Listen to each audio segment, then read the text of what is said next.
Hello, everyone. You're listening to Peoria Business Champs, a podcast for entrepreneurs and business owners throughout the local area. Today's episode is brought to you by Foxy Online Marketing. Foxy Online Marketing creates websites, social media marketing, SEO, and more to help small and medium businesses stand out from the crowd. I am your host, Jennifer Kulule. Here with me today is the Madonna of business, Miss Robin from Zanger. Robin, thank you so much for being on the show. Thank you for having me. I'm not sure about that title, but you're an innovator. So I'll take that one. Yes. Well, just to start out, I'd like to give you the floor for the first minute or so just to tell people who you are and more about your business. Okay. Like you said, I'm Robin Albright, and I'm an artist, and I'm opening a new business called the Zanger Shop of Curiosities and Contemplation. And inside of that space, I'm going to be selling vintage and art, but I'm also a coach, a life coach, and so I'll be doing that in there as well. And I create art, like I said, which is way fun, and I love doing that. So it will include all those things. And what else? What else do you want to know about me? Well, I know, just as I said, you know, I was joking around and said the Madonna of business. You have been able to really show grace under fire and being able to adapt to different circumstances that come up in your life. But also, one thing I really admire about you is if you want to do something, then you do it, you know. I do that, don't I? Yeah. Sometimes I look back and go, what was I thinking? But I think it's a life well lived. Like, you're not going to have regrets. Like, oh, I should have, you know, what if I done this? Thank you. I really like that you said that, because I do think that way. I love to just try things, and I usually am pretty fearless, to be honest with you. I don't know where that comes from. I was just going to ask, where do you think that comes from? I know as a child I was really, really loved, and I felt very accepted with all of my thoughts, and so maybe that had something to do with it. It made me feel, I don't know, just like I could do anything. I think when you have a great support system and a great foundation, it makes you feel that way. So I do. I feel like I could pretty much do anything. What has been your favorite business endeavor? Or also, I know that you used to be a manager for a fairly large store. Like, what was your favorite job career-wise that you've ever done? I think that, to be honest with you, I think it's kind of now. Okay. Because in the past, I was always so focused on climbing that ladder, right? And I don't know, I don't feel that way as much anymore. I just want to influence the world and just make them happy and feel good about themselves, the people that I come in contact with. So it's not as much about climbing the ladder anymore, and that's really something that has helped me really relax into what I'm doing now. Awesome. I love that. So. Yeah, I love it too. Yeah. For people that are still managers, what advice would you give them in communicating with their employees or creating culture? Oh, wow, there's so much. Well, I think what I think is the hardest for employees is when they feel a lot of pressure from their manager or from the system that they're in. So I think it really takes away from their creativity and their ability to be productive in creative ways. And I see that happen all the time. It seems like people feel forced to do their job rather than just enjoy the job at hand. There's a book that I read a long time ago, and I know people probably know what it's called. It's called The Flow, I think is what it's called, or just Flow. It's written by some, I can't even say his name, it's some Russian dude, I think. But anyway, the book is all about being in that space of flow so that it's a place where you enjoy what you do so much that time doesn't matter. The things around you, they don't matter as much. It's more about just doing what you love. And I think that when an employer can help an employee step into that space where they really are doing what they love, then they're going to have the best employee ever. Now, on the flip side of that, the pendulum can sway too far. Oh, yeah. That way. Yeah. How does a manager or a leader support them but still get, Yeah, get the job done. Yeah, get the job done, expectations. Well, in the past, I've watched it taken care of two different ways. One way was you focus on what they're doing wrong and you point it out and you reprimand them or whatever it takes to get the job done. It doesn't seem to work that well to me. So when I became a life coach, the reason I did that is because I worked with a company that really, they would do that. They would look at what's not working, at what's wrong, what didn't happen, and the employees always felt horrible because it was pointed out in front of other people sometimes, and it just wasn't a good situation. So when I became a life coach, it was because I knew I had the ability at that point to sit across from somebody and see what their amazing attributes are and help them figure out how to move from point A to point B and do it in a way that really supports their values and what's important to them. And so I love that about what I do as a life coach, because who doesn't need somebody to cheerlead you on and to help you see what you do well versus what you do wrong. Right. Granted, there's always that piece there that didn't work so well, right? But still, around that are all the things you're doing well. And it's really something, I think, when a manager can uphold their employees and help them see what they do well, what's amazing about them, and really cheer them on, because I think that you get more accomplished that way than the other. Does that make sense? Yeah. It does. Yeah, thank you. I love it when I say something that makes sense. It helps too. It does. On the show. Yeah. Good. I think it would. So, what makes you excited to go to work? Oh, well, it's funny because that's a really interesting question, because I've kind of disappeared for a while. So maybe I should share a little bit about that and why I'm coming back to work. If you'd like. Yeah, that would work.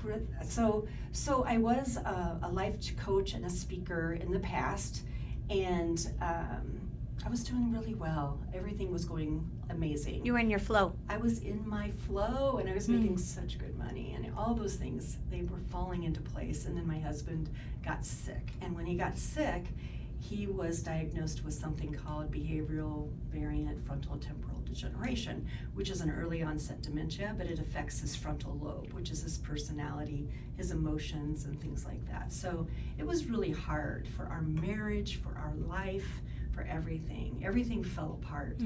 And when that happened, it caused a lot of rifts in a lot of areas. It was like this big, Everything kind of stopped. Oh my gosh. Yeah, time stood still almost. Yeah. Now, I kept coaching through that, and I think that was my saving grace, because it helped me get myself out of my life and into the lives of others. And that was really special and amazing for me during that time. And I hope people that I coached got something out of it, because it was really hard in some days.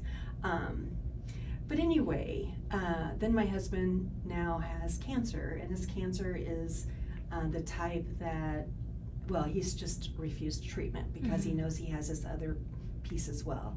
So I really have dedicated my life to him over the last couple of years, and I don't regret that at all. It's been amazing. He's an amazing man, and I love him very much. And so that's been hard, though, because I haven't been around other people as much or anything like that. And all of a sudden, I looked at him probably a couple of months ago, and I said, Dave, you were supposed to die in December of 2021, and you haven't. And he goes, I'm so sorry. And I go, no, I don't want you to feel bad about that. But I was like, I just need to get out. I need to start planning my future and start paying attention to what I have to offer again. And so this is kind of new for me. So going to work for me now is something that I'm getting ready to do, sort of. I've been coaching in my home still and doing that in pieces, but now I'm getting ready to, I'm renting a space, and I'm going to have a shop and a coaching studio and all those things, and they feel very much very exciting to me. So what was your question? What makes you excited to go to work? The fact that I'm going to be in the public again, that I'm going to be out there with people and saying hello to someone on a daily basis, you know. I love that. So, and I also hope that my space that I have is going to feel like an experience for people. So that's also exciting. I can't wait to see it. Yeah. I know it's just going to be super Robin. It's just going to, you're just going to put that unique twist on it. It's going to be amazing. Thank you. Yeah. Ideas are starting to like really flow. So yeah, I can't wait. Yeah, and it's going to be in Eureka or Germantown Hills. Germantown Hills. Yeah. Yep, it's going to be there, and yeah, it's going to be fun. I open March 2nd. Is actually my opening day. So you're doing a lot of 12 and 16-hour days and having Mr. Albright paint and do things for you. Yes, exactly. We're working hard to get it going. So. The honey-do list never stops. It does not. Robin, can you tell me either professionally or personally who's been your biggest mentor? Oh, wow. You know, no one's ever asked me that question before. That's a really good question. I think it would be my mom, because I took care of her at the end of her life, and so there were a lot of things that were hard.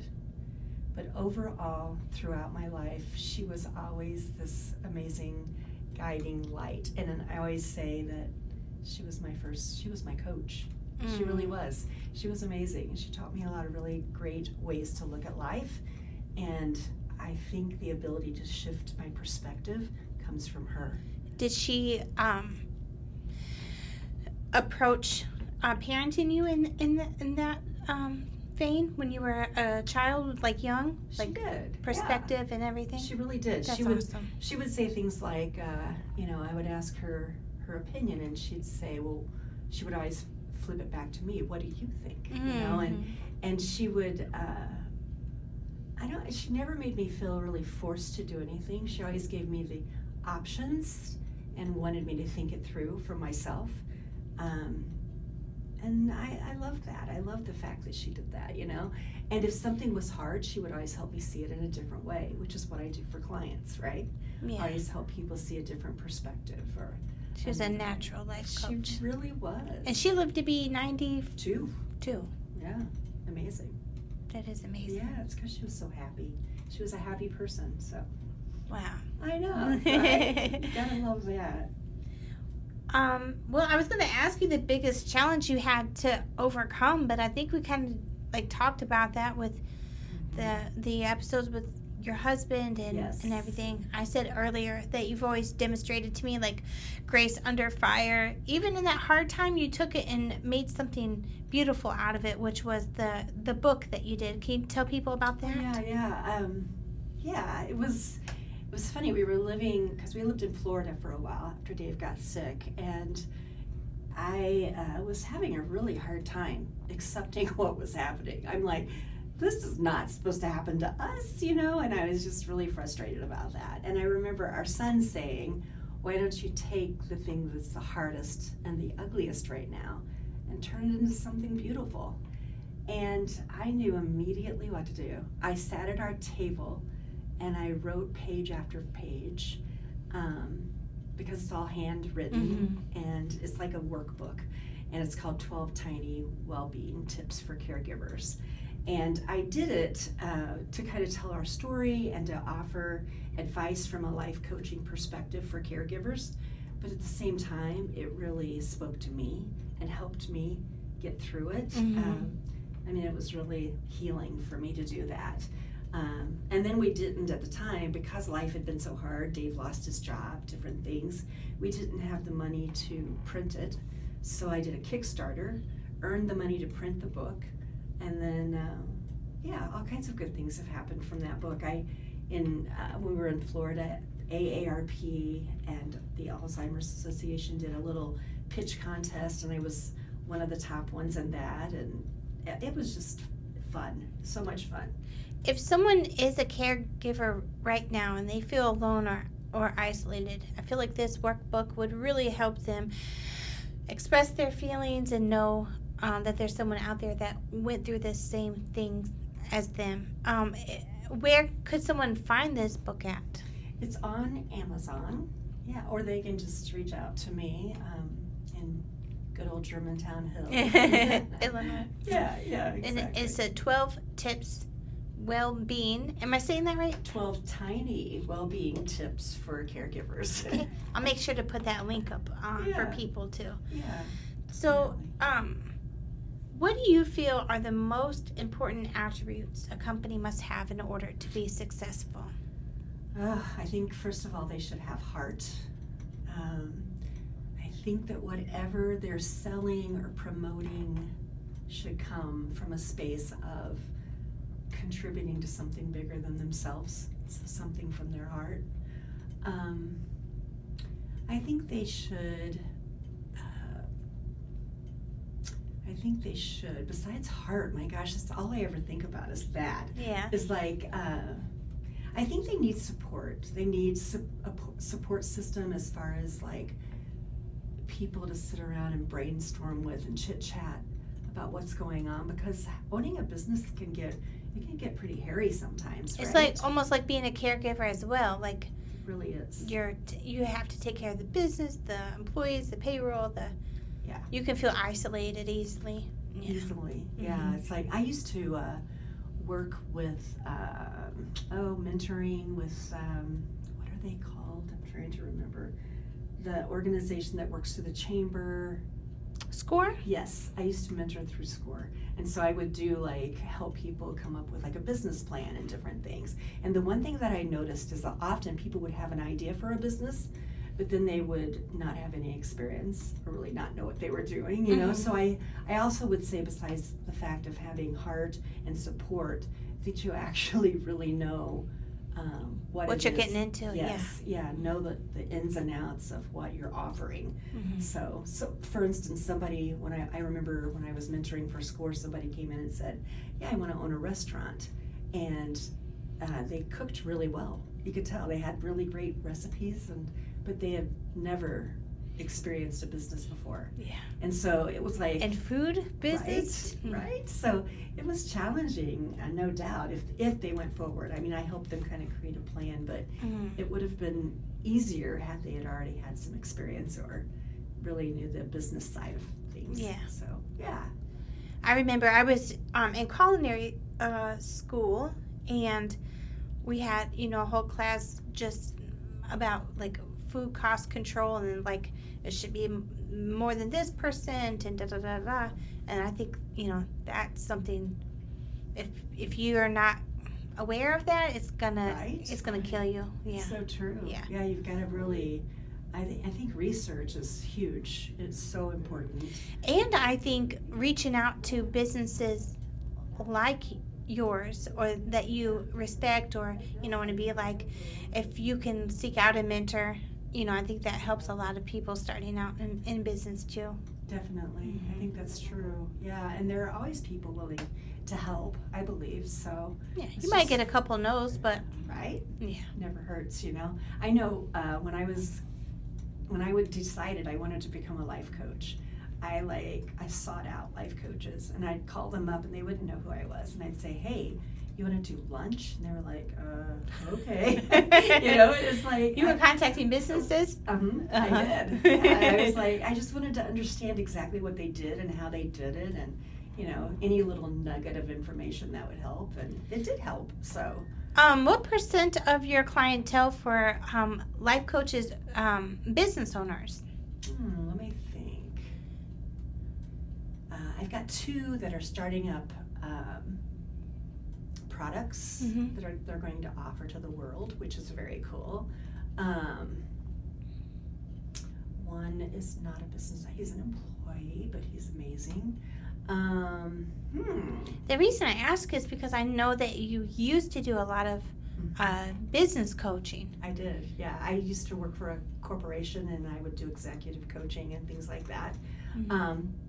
Yeah, and it was fun. I remember the first time I went to this particular company, I was thinking, here I am an artist, and I was thinking, oh my gosh, why would an executive, a suit, what would they need from me? And I was scared to death the first time I went.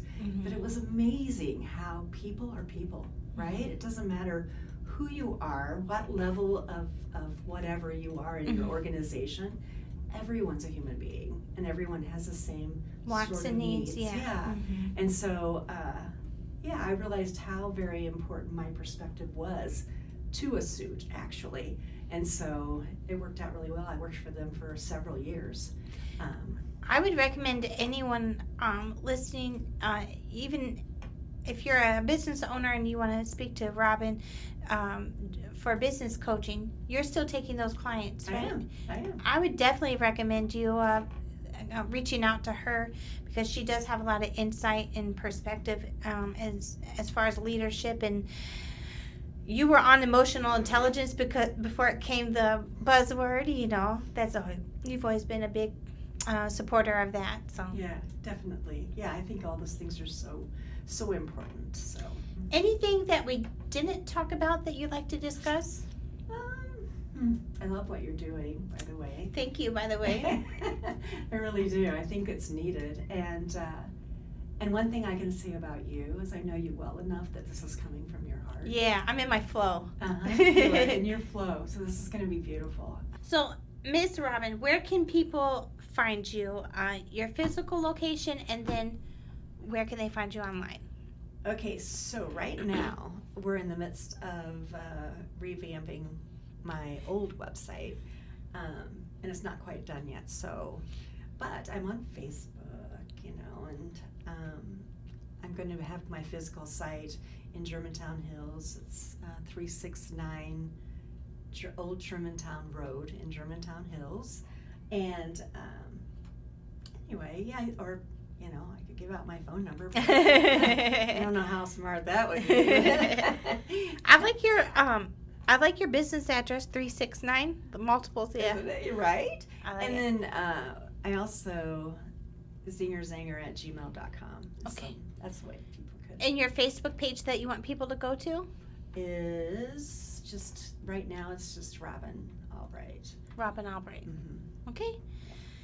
All right, guys. Well, that wraps up this episode of Peoria Business Champs. A huge thank you to our guest, Robin of Zanger. Also, thank you to our listeners. If you haven't yet, please join our Facebook group, Peoria Business Champs, where you can see more behind the scenes of interviews, local events, tips, and more. You can also find us on YouTube. Thanks again, everyone, and have a good rest of your day.